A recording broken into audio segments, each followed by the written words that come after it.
Shalom, selamat sore Bapak Ibu Saudara-saudari yang terkasih dimanapun Anda berada.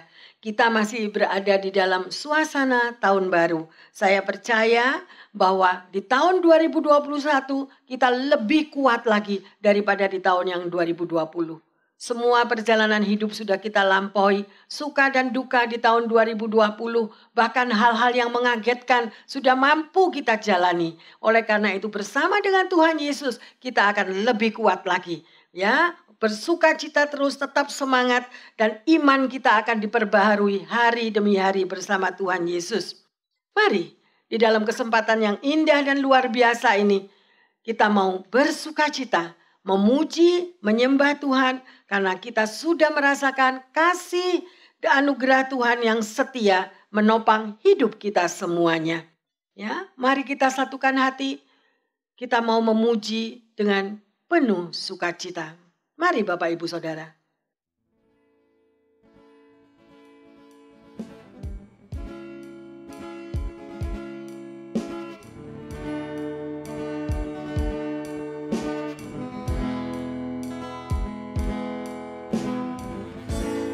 Dengan kekuatanku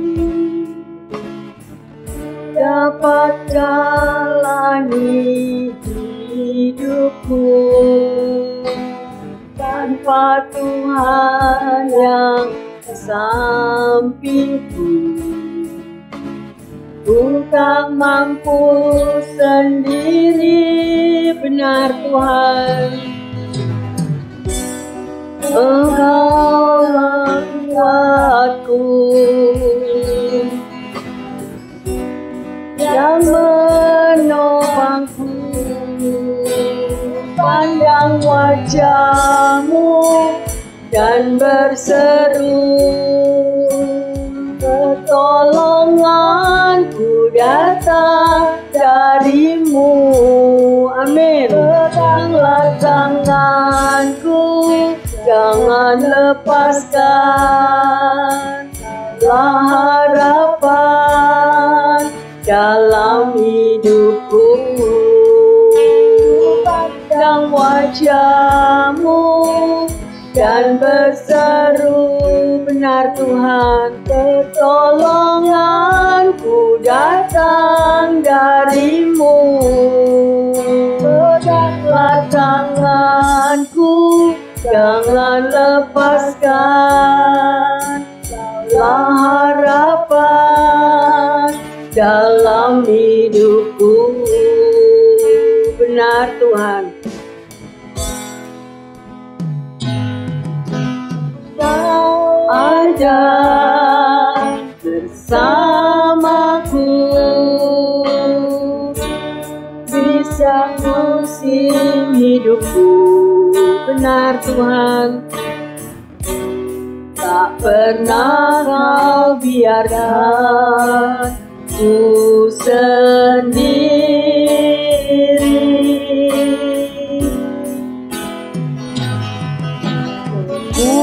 Kekuatan di jiwaku adalah bersama-Mu.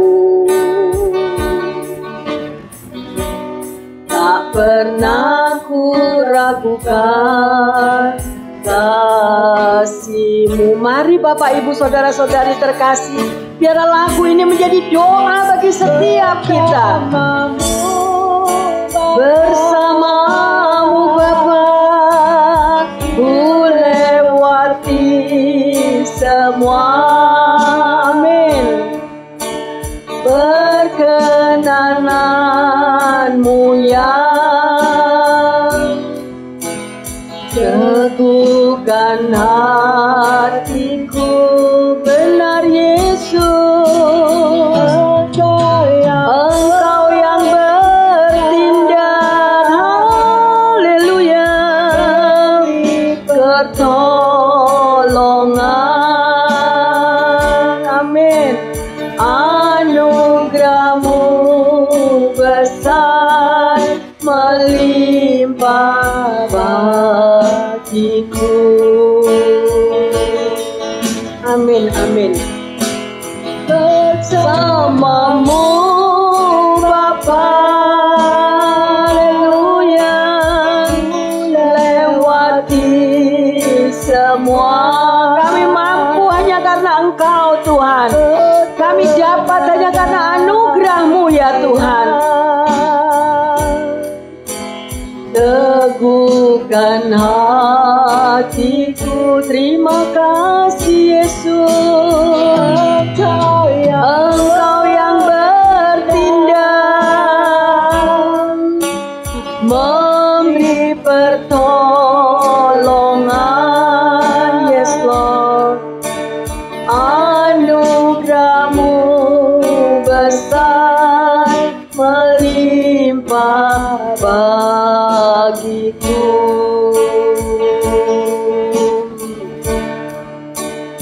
Anugerah-Mu besar, melimpah bagiku. Haleluya Yesus, haleluya, haleluya. Anugerah-Mu besar, melimpah bagiku.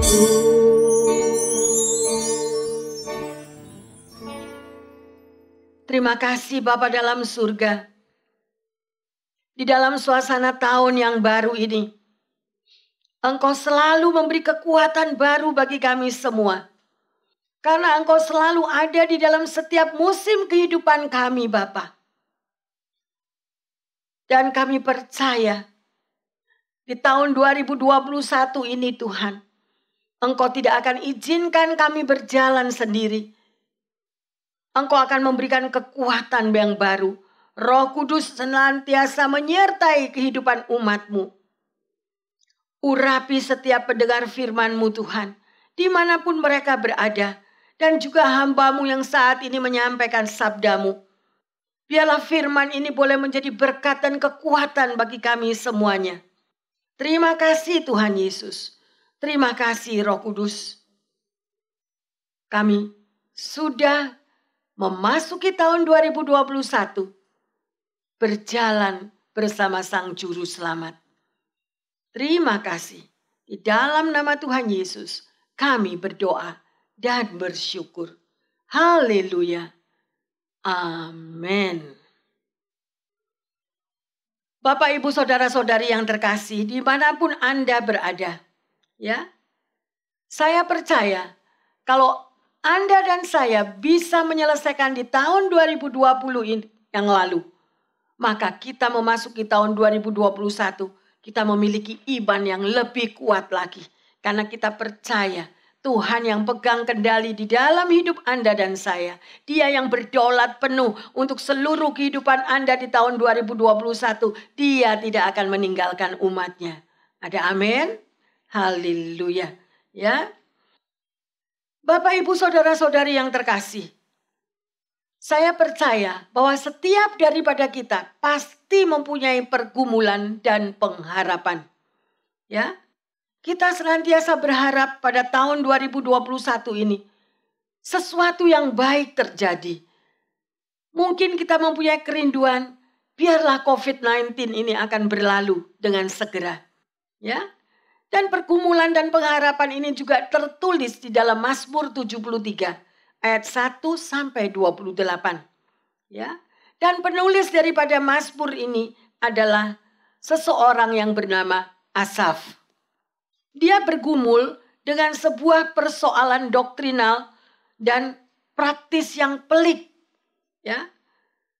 Seperti kebanyakan orang Israel yang pada umumnya Asaf memegang konsep retribusi, taat itu membawa berkat. Tidak taat membawa hukuman. Ya. Jadi ia yakin bahwa Allah akan berbuat baik kepada orang-orang yang tulus dan bersih hatinya. Di sini, mari Bapak, Ibu, Saudara-saudari dimanapun Anda berada, bukalah Alkitab Anda di dalam Mazmur 73 ayat yang pertama. Kita akan baca bersama-sama. Mazmur Asaf. Sesungguhnya Allah itu baik bagi mereka yang tulus hatinya, bagi mereka yang bersih hatinya. Ya, dikatakan di sini bahwa Allah itu baik bagi mereka yang bersih dan yang tulus hatinya. Nah, kita berpikir kalau situasi yang buruk itu menimpa orang jahat, itu adalah wajar. Ya, jadi kalau situasi yang baik terjadi bagi orang yang baik, itu juga adalah wajar. Ya, tetapi kalau situasi yang buruk itu terjadi bagi orang yang baik dan sesuatu yang baik terjadi bagi orang yang jahat, disitulah masalahnya. Ya, dan itu akan membawa kebingungan, seolah-olah tidak ada keadilan di dalam hidup ini. Dari Alkitab kita belajar bagaimana orang benar seharusnya menyikapi masalah di dalam hidupnya. Mari kita lanjut di dalam Mazmur 73 ayat yang kedua. Tetapi aku, sedikit lagi maka kakiku terpeleset, nyaris aku tergelincir. Dikatakan di situ, sedikit lagi, ya, dia akan tergelincir. Pertanyaannya, kenapa? Jawabannya ada di ayat yang ketiga.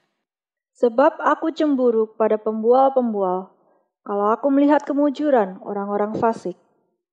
Ya saudara, jadi Asaf ini tidak mengerti akan keadaan. Kenapa orang yang jahat justru hidupnya mujur, justru hidupnya enak, diberkati. Bukankah Anda juga berpikir sedemikian? Saya juga berpikir sedemikian. Ya, nah.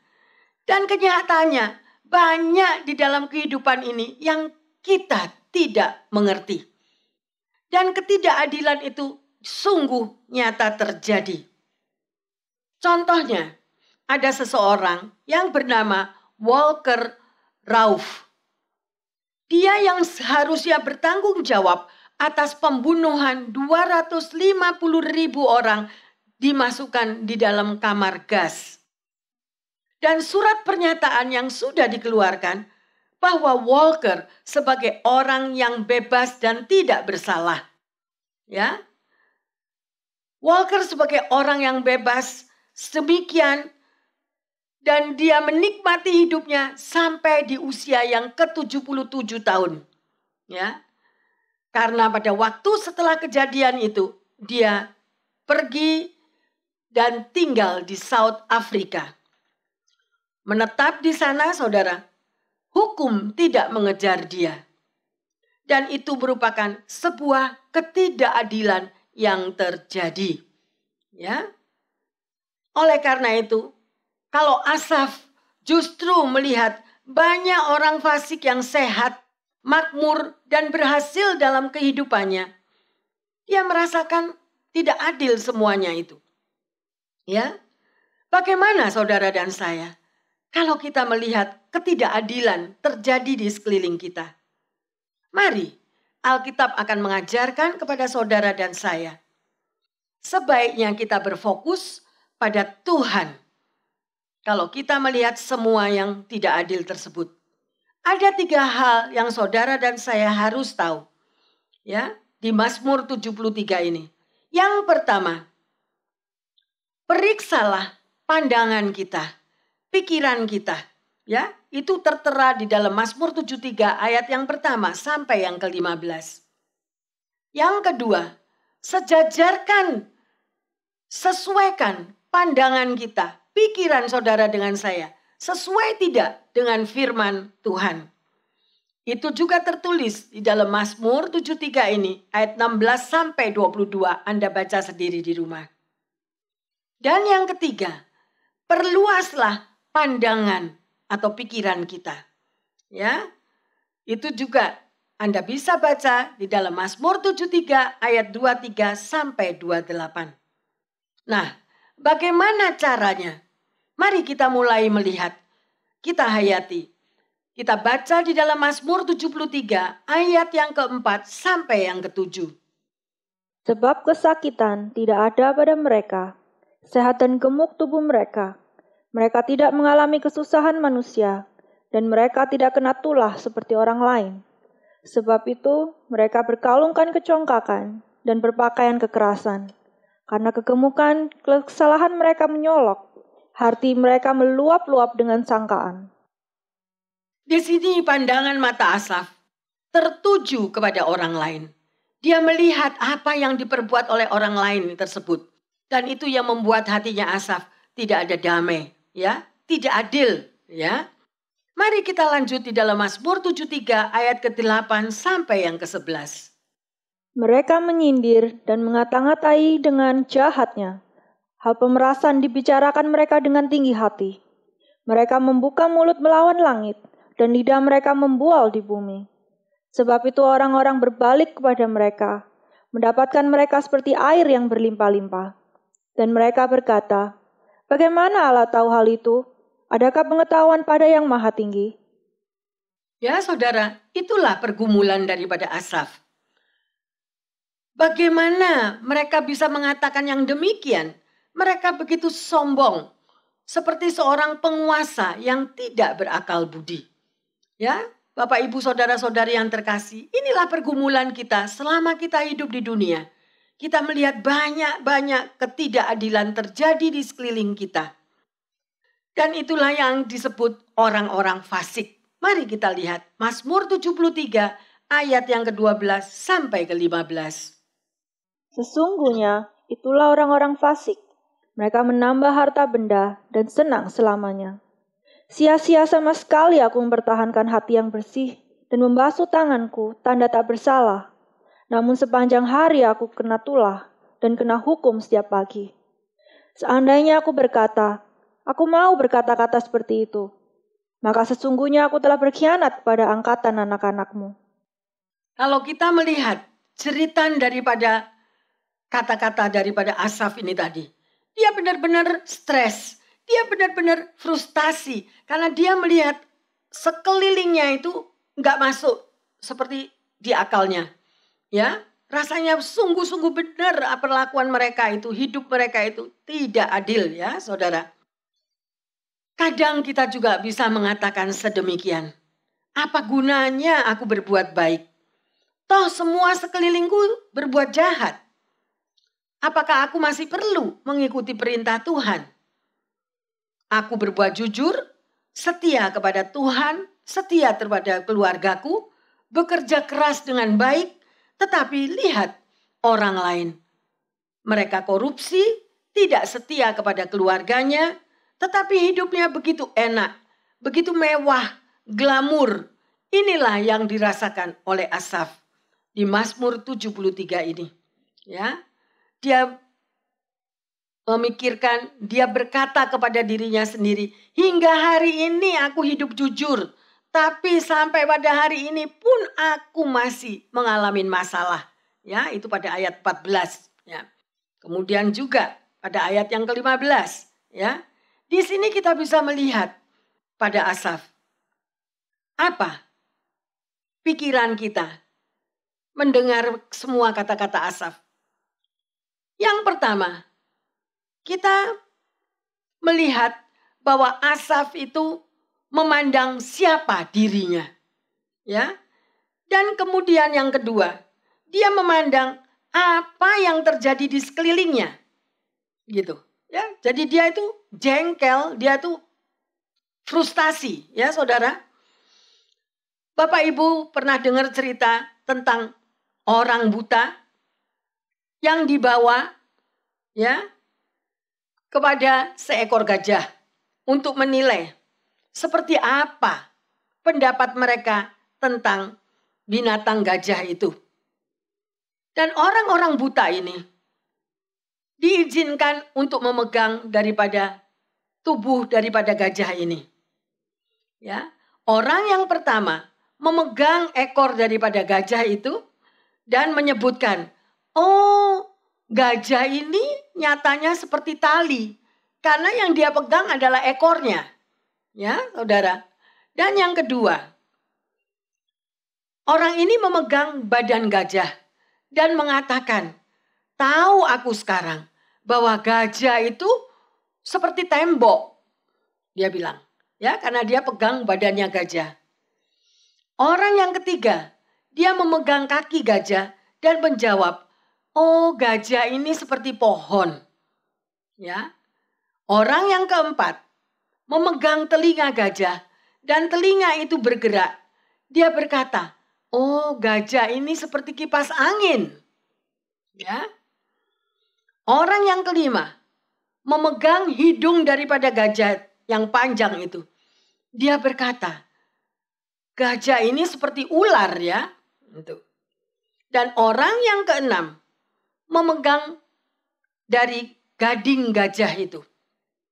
Dan mengatakan, gajah ini seperti tombak. Ya. Jadi sering kali kita melihat hanya sekilas di dalam kehidupan ini. Tanpa memandang secara luas dari masalah yang ada. Dan kita sudah melompat kepada kesimpulan. Kita sudah melompat dengan semua apa yang ada di dalam benak pikiran kita sendiri. Kadang-kadang kesimpulan kita itu salah dan tidak benar. Pandangan kita harus disesuaikan dengan kebenaran. Ya. Contohnya, Anda membeli sebuah karpet, ya. Dan karpet yang Anda lihat itu adalah bagian yang kabur, ya. Tidak terang. Kenapa aku beli karpet ini kok kabur? Ya, tidak jelas gambarnya. Yang kita lihat adalah bagian belakang daripada karpet itu. Jadi kita melihat terbalik. Posisi karpet itu terbalik. Oleh karena itu kita lihat karpet itu tidak jelas gambarnya. Ya. Dan kalau kita mau melihat dengan benar, karpet itu akan Anda lihat dengan terang dan jelas. Tapi bukan dilihat dari balik karpet tersebut. Jadi kita sudah melihat sebuah gambar yang salah. Karena melihat gambar yang ada di balik karpet tersebut. Ya. Mari Bapak Ibu Saudara yang terkasih. Pandangan kita itu adalah sangat penting. Ya. Untuk kita bisa memberi kesimpulan yang benar. Contoh. Kalau kita membeli puzzle. Ya. Puzzle yang Anda beli itu masih di dalam kotak. Anda buka semuanya berantakan. Tidak bisa kita lihat dengan jelas. Tidak bisa apa yang kita mau lihat. Berantakan semuanya.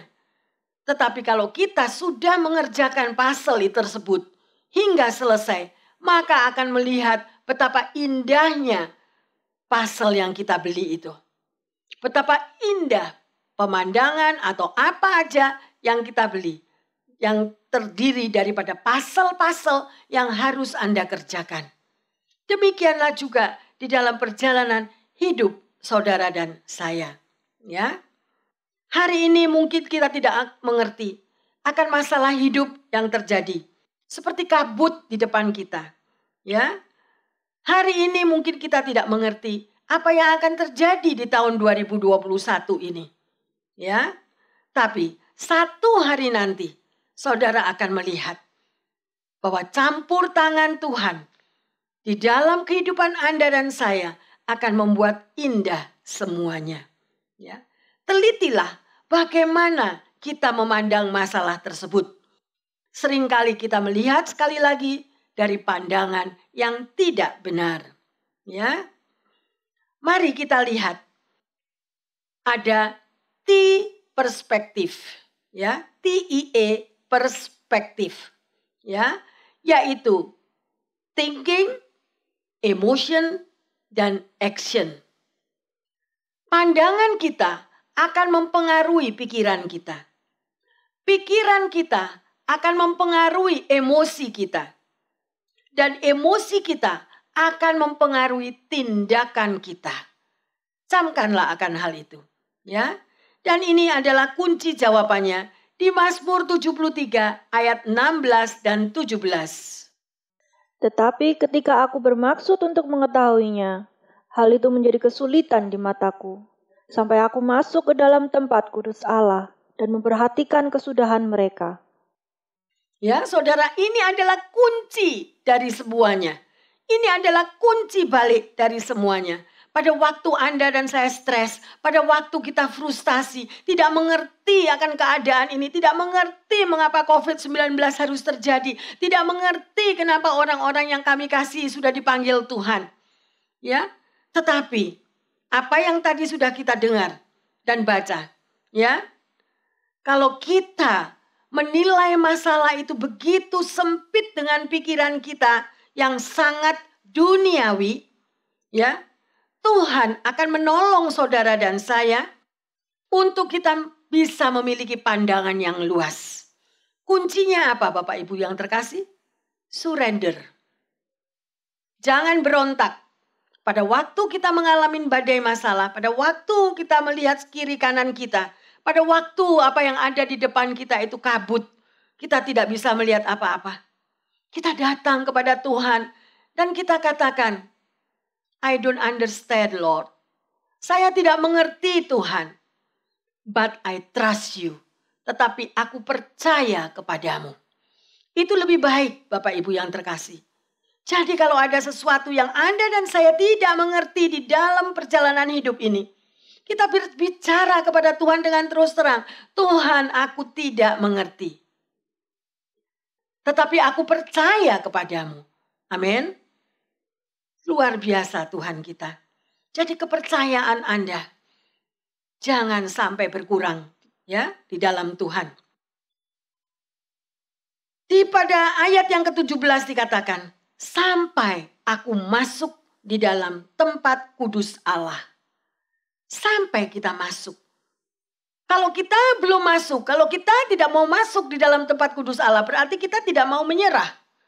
Kita masih mengeraskan hati, kita tidak mau surrender.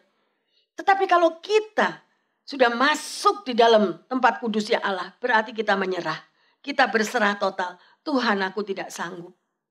Aku tidak mampu menyelesaikan masalahku. Aku tidak mampu mengubah anakku. Aku tidak mampu untuk menyelesaikan apa yang terjadi di COVID-19. Sekali lagi saya katakan, Anda datang kepada Tuhan dan berseru, aku tidak mengerti Bapa, tapi aku percaya kepadamu. Why? Kenapa? Karena Tuhan begitu baik mengasihi Anda dan saya. Rancangannya bukanlah rancangan kecelakaan. Pegang di dalam Yeremia 29:11-13. Rancanganku bukanlah rancangan kecelakaan, tetapi rancangan hari depan yang gilang gemilang. Amin. Ya. Oleh karena itu Bapak Ibu yang terkasih, pandangan kita akan berubah kalau kita datang kepada Tuhan. Ya. Kita lanjut di dalam Mazmur 73 ayat 18 dan 19. Sesungguhnya di tempat-tempat licin kau taruh mereka, kau jatuhkan mereka sehingga hancur. Betapa binasa mereka dalam sekejap mata, lenyap, habis oleh karena kedahsyatan. Kalau kita melihat dan mengaminkan bagaimana Tuhan itu tidak tinggal diam, Tuhan akan bertindak juga kepada orang fasik. Ya, tiba-tiba saja sesuatu yang buruk terjadi. Tiba-tiba penghakiman keadilan itu akan terjadi. Ya, waktu ada di dalam tangan Tuhan. Ya, di tempat yang licin mereka berada dan mereka jatuh. Mazmur 73 ayat 20-22. Seperti mimpi pada waktu terbangun ya Tuhan, pada waktu terjaga, rupa mereka kau pandang hina. Ketika hatiku merasa pahit dan buah pinggangku menusuk-nusuk rasanya, aku dungu dan tidak mengerti, seperti hewan aku di dekatmu. Jelas sekali saudara. Oleh karena itu, jangan kita berpikir Tuhan tidak akan bertindak. Tuhan pasti bertindak. Kalau Anda membaca firman Tuhan juga tertulis, Tuhan tidak menghendaki kematian seseorang, tetapi yang Tuhan kehendaki adalah pertobatan. Oleh karena itu, dimanapun Bapak, Ibu, Saudara-saudari yang terkasih, kalau Anda menghadapi pergumulan, Anda kecewa, Anda sakit hati, Anda marah kepada Tuhan, mari kita berbalik. Bahwa semua perilaku itu tidak benar. Lebih baik kita berserah total kepada Tuhan. Dia akan memberkati, Dia akan memberikan terobosan, Dia akan memberikan jalan keluar. Ya, bersama Tuhan Yesus, saudara dan saya akan mampu menghadapi perkara-perkara yang besar. Ya, Amin. Mungkin saudara sudah terlalu frustasi. Sudah capek hidup ini. Sudah penat saya menghadapi semua persoalan silih berganti. Ya. Kalau kita sekali lagi melibatkan Tuhan, maka pandangan dan urapan Tuhan akan turun di dalam hidup kita. Dan akan membukakan pikiran-pikiran kita yang salah. Dan kita akan sadar. Ya, seperti di dalam Mazmur 73 ini. Pada ayat yang pertama sampai yang ke-13. Asaf, kita bisa melihat 12 kali ya kata-kata tentang dia. Bagaimana Anda dan saya? Di saat pandemik yang seperti ini, Anda merasa keterpurukan, kebangkrutan, pekerjaan di PHK, tidak ada uang semuanya. Tetapi Anda melihat tetangga Anda hidup makmur, hidup glamur, hidup diberkati luar biasa. Dan yang kita pandang cuma siapa saudara? Dia. Kenapa hidup mereka enak? Demikian juga Asaf. Ya, 12 kali dia hanya menunjuk kepada sekelilingnya. Dia enak, dia kaya, dia glamur, dia diberkati. Itu saudara. Ya. Dan kemudian kita bisa tahu. Pada ayat yang selanjutnya. Setelah Asaf berfokus kepada Tuhan. Ya. Pandangannya berubah. Dan kemudian dia mulai melihat akan dirinya sendiri. Aku, dan aku. Dia sadar. Ya. Jadi dia tahu apa yang harus dia lakukan. Di dalam keadaan frustasinya si Asaf ini saudara. Ya, dia kembali datang kepada Tuhan. Pikirannya dia sejajarkan dengan apa yang menjadi pikiran Tuhan. Ya, Bapak Ibu Saudara yang terkasih, kenapa itu begitu penting? Kenapa pikiran kita harus sesuai dengan firman Tuhan? Ya. Karena di dalam pikiran kedagingan kita, ya, benar atau salah, baik atau jelek, apa yang adil dan apa yang tidak adil, ya, itu adalah satu konsep tentang apa yang kita pikirkan melalui kedagingan kita. Ya. Tetapi kalau kita mau sejajarkan apa yang pergumulan Anda itu sesuai dengan firman Tuhan. Dan kita mulai belajar menghayati akan firman Tuhan. Ya, apakah tindakan saya benar? Apakah pikiran saya benar? Nah, itu kita sejajarkan. Apa yang menjadi berkecamuk di dalam hati kita serahkan kepada Tuhan. Ya, ada dua hal pandangan dari Tuhan. Ya, yang pertama saudara, yaitu pandangan dari Tuhan sendiri dan pandangan kita, orang dunia. Atau pandangan dunia. Ya, pandangan Tuhan dan pandangan dunia. Tuhan memberikan pandangan. Contohnya juga ada di dalam Alkitab. Bagaimana manusia hanya ribut karena masalah material. Mari kita lihat di dalam Lukas 12 ayat 16 sampai 18. Kemudian ia mengatakan kepada mereka suatu perumpamaan. Katanya, ada seorang kaya, tanahnya berlimpah-limpah hasilnya. Ia bertanya dalam hatinya, apakah yang harus aku perbuat? Sebab aku tidak mempunyai tempat di mana aku dapat menyimpan hasil tanahku. Lalu katanya, inilah yang akan aku perbuat. Aku akan merombak lumbung-lumbungku. Dan aku akan mendirikan yang lebih besar, dan aku akan menyimpan di dalamnya segala gandum dan barang-barangku. Kita mendengar akan firman ini, ya.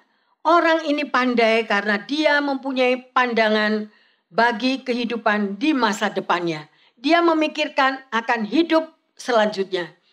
Karena dia tidak mempunyai tempat lagi bagi hasil tanahnya, maka dia akan merombak dan memperbesar tempat itu. Pandangannya akan mempengaruhi perilakunya. Pandangan pria ini, tempat itu kurang besar. Ya, mari kita lanjut di dalam Lukas 12 ayat 19 sampai 21. Sesudah itu, aku akan berkata kepada jiwaku, jiwaku, ada padamu banyak barang. tertimbun untuk bertahun-tahun lamanya. Beristirahatlah, makanlah, minumlah dan bersenang-senanglah. Tetapi firman Allah kepadanya, "Hai engkau orang bodoh, pada malam ini juga jiwamu akan diambil daripadamu. Dan apa yang telah kau setiakan, untuk siapakah itu nanti?" Demikianlah jadinya dengan orang yang mengumpulkan harta bagi dirinya sendiri, jikalau ia tidak kaya di hadapan Allah. Kita mendengar, saudara, jelas sekali apa yang dikatakan dalam firman Tuhan ini. Pada ayat 19 ini, banyak orang-orang bisnis memiliki pandangan pikiran seperti itu. Ya, dia memikirkan masa depannya, dia pikirkan nanti. Kalau sudah pensiun, apanya yang salah? Ya, tidak ada yang salah, kecuali pandangannya terlalu sempit. Ya, seperti tadi yang dikatakan pada ayat 20. Hai orang bodoh, ya, karena kematian bisa datang mendadak. Dan itu adalah suatu peringatan. Pertanyaannya adalah, untuk siapakah semua yang engkau sudah sediakan itu? Di sini amat pentingnya kita memiliki pandangan yang luas dan benar. Mari kita lanjut di dalam Mazmur 73 ayat 23 dan 24. Tetapi aku tetap di dekatmu. Engkau memegang tangan kananku.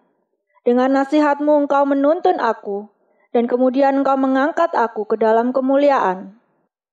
Luar biasa, saudara. Setelah Asaf kembali kepada Tuhan, dia menemukan Tuhan dalam arti yang sesungguhnya. Bukankah itu sangat indah? Sebagai harta satu-satunya Tuhan di dalam hidup Asaf. Dia menginginkan Allah lebih daripada yang lain. Ya, contoh, saudara tahu dengan jelas, hampir semua orang tahu siapa Nick Vujicic. Ya, dia adalah seorang motivator, seorang penginjil yang tidak memiliki kaki dan tidak memiliki tangan. Dan itu menjadi cacat sejak dia lahir. Tingginya juga tidak sampai 1 meter. Masa kecil Nick penuh dengan perjuangan dan ejekan. Hampir setiap hari teman-teman sebayanya Nick memberikan pengejekan kepada Nick ini. Ya. Dan dia mengalami rasa yang sangat tertekan. Hampir dia mau bunuh diri. Di dalam hatinya Nick pasti mempunyai pertanyaan, mengapa tubuhnya berbeda dengan anak-anak yang lain? Mengapa Tuhan tidak adil? Yang lain diciptakan sempurna, tetapi tubuhku tidak sempurna karena aku tidak mempunyai tangan dan kaki. Ya. Pada waktu Nick lahir, ibunya sendiri pun bahkan tidak mau melihatnya. Namun lambat laun, kedua orang tuanya dapat menerima keadaan Nick dan menganggap kondisi spesial Nick ini sebagai bagian dari rencana Tuhan.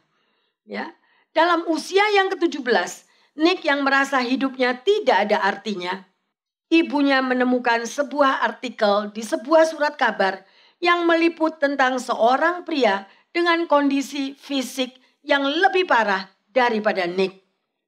Pria tersebut tidak menyerah dalam hidupnya dan mengajak orang-orang terus berjuang. Artikel tersebut menginspirasi di dalam kehidupannya Nick untuk berbuat sesuatu. Kemudian ia membentuk sebuah komunitas doa untuk memotivasi orang-orang di sekitarnya. Nick berhasil menyelesaikan kuliahnya di Griffith University. Dia mengambil 2 jurusan sekaligus. Dia lulus pada usia 21 tahun. Nick memulai karirnya sebagai motivator di tahun 2005. Dia juga mendirikan sebuah organisasi yang bernama Life Without Limbs. Nick mulai banyak berbicara di depan umum, membagi cerita dan kisah hidupnya. Ia pindah dari Australia ke Amerika pada tahun 2008. Ia ada di McKinney, kota kecil dekat Dallas, Texas.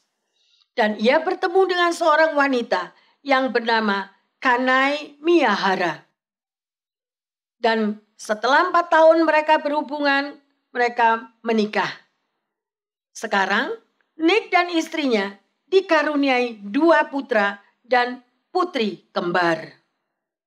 Suatu kisah nyata dalam hidup Nick sesuai dengan apa yang dikatakan oleh Asaf. Pada waktu Nick kecil melihat kehidupan orang lain, rasanya Tuhan itu sungguh tidak adil dan meragukan apakah Tuhan mau campur tangan di dalam hidupnya Nick.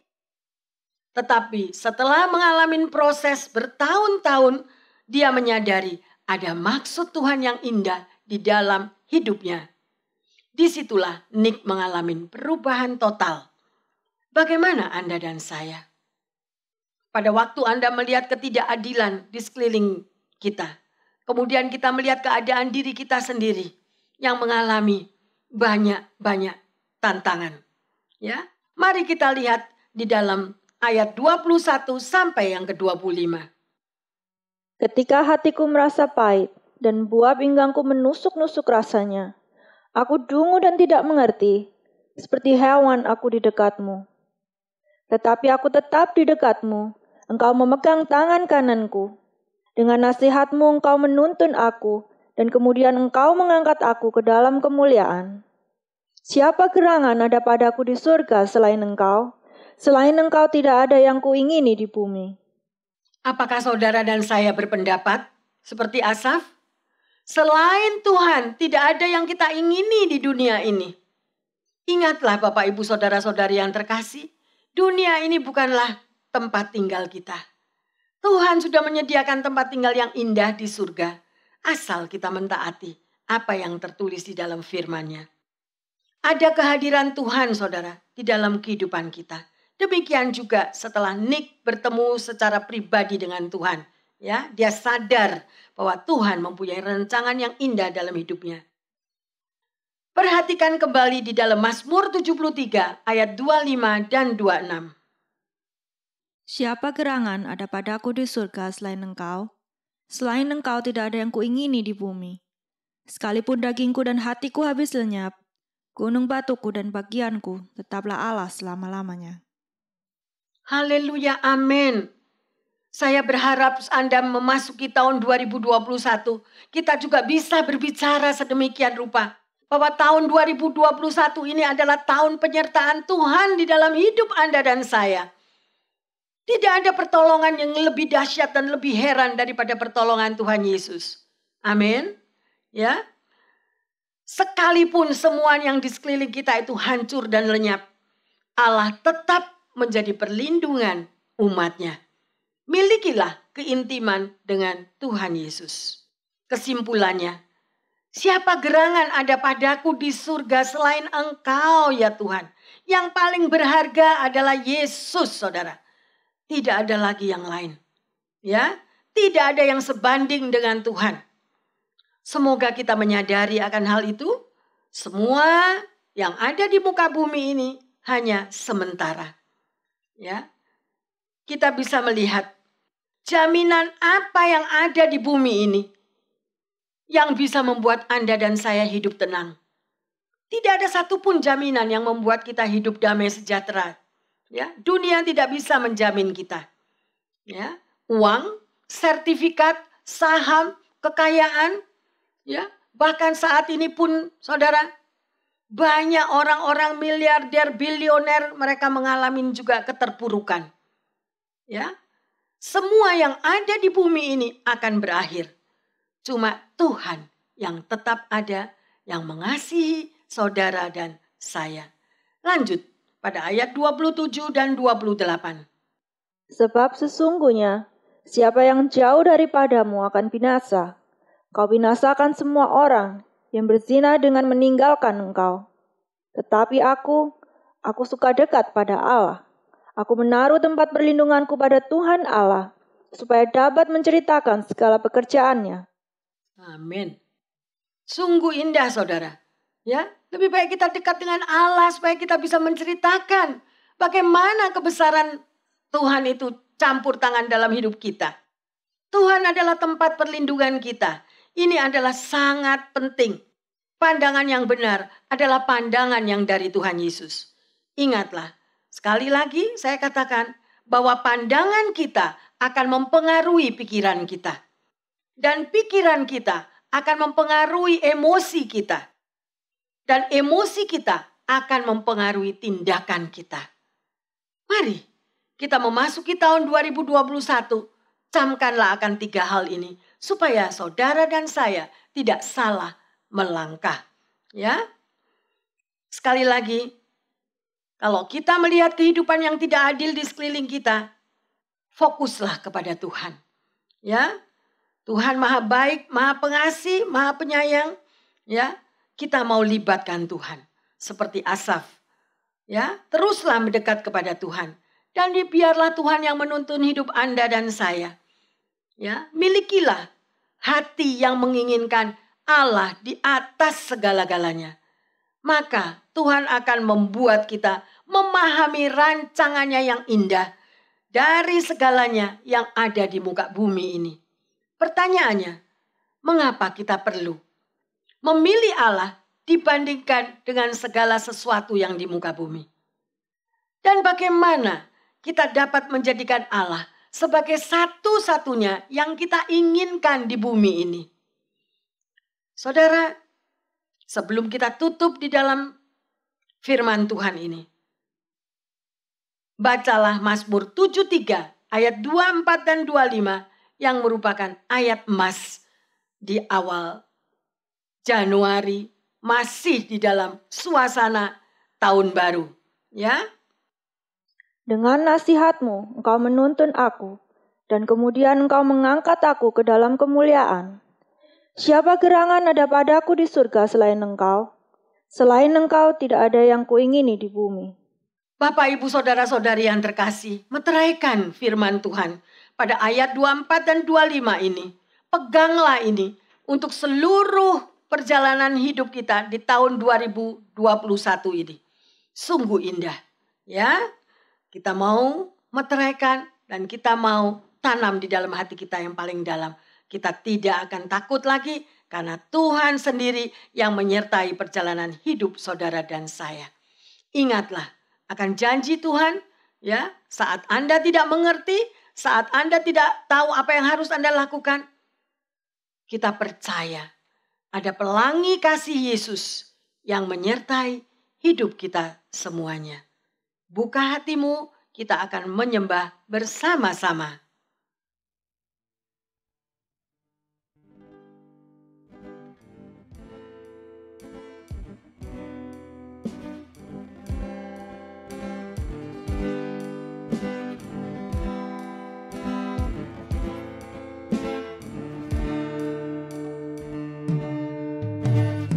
Apa yang kau alami kini mungkin tak dapat engkau mengerti. Satu hal tanamkan di hati, indah semua yang Tuhan beri. Amin. Tuhanmu tak akan memberi ular beracun. Ada yang minta roti, cobaan yang engkau alami tak melebihi kekuatanmu. Amin, haleluya. Tangan Tuhan sedang merendah suatu karya yang agung mulia. Saatnya kan tiba nanti, kau lihat pelangi kasih-Nya. Mari Bapak, Ibu, saudara-saudari yang terkasih, bersama dengan kami yang ada di sini, biarlah lagu ini menjadi doa, menjadi kekuatan bagi kita semuanya. Apa yang sudah kita alami di tahun 2020, jangan kita bawa lagi di tahun yang baru 2021 ini. Mungkin kita tidak mengerti, Tetapi rancangan Tuhan tetap adalah rancangan yang terindah. Dia yang memegang kendali di dalam hidup saudara dan saya. Semuanya indah yang Tuhan beri. Angkat tanganmu, kita bernyanyi bersama-sama. Tuhanmu tak akan memberi ular beracun pada yang minta roti. Cobaan yang engkau alami tak melebihi kekuatanmu. Amin, haleluya. Tangan Tuhan sedang merendah. Benar Tuhan, suatu karya yang agung mulia. Percaya saudara, percaya bahwa saatnya akan tiba. Kita akan melihat pelangi kasih-Nya. Kita akan melihat sesuatu yang indah terjadi di dalam kehidupan Anda dan saya.